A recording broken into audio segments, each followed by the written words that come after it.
মান সাবাকাহুল হাদাস ফাকরাউ ফি যাহাবিহি, কোনো ব্যক্তি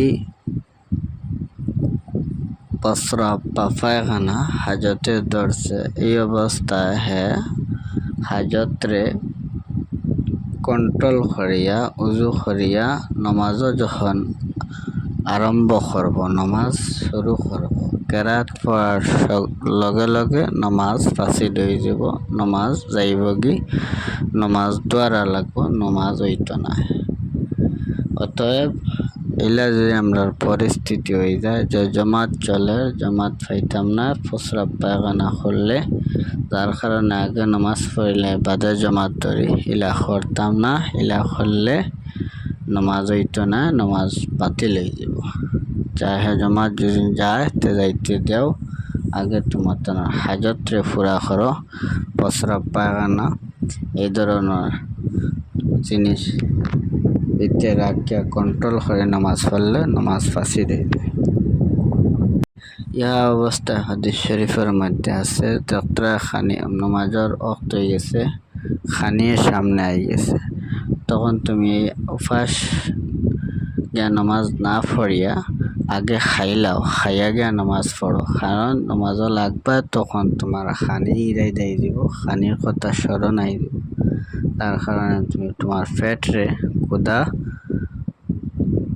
পেটর বুকরে তুমি সন্তুষ্ট করো, পেট ভরি আগে ভাত দেও, পেট ভরি ভাত খাও, খাইয়া পেটরে শান্তি করো, তারপরে গিয়া নামাজ পড়ো।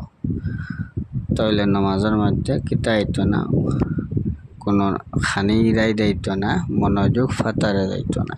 না খাইয়া ডাইরেক্ট যদি নামাজও যাও, খানি রেডি তৈয়ারি থাকা অবস্থা, তখন খানির কথা নিশ্চয় নামাজও ইরাত আইব, স্মরণ আইব।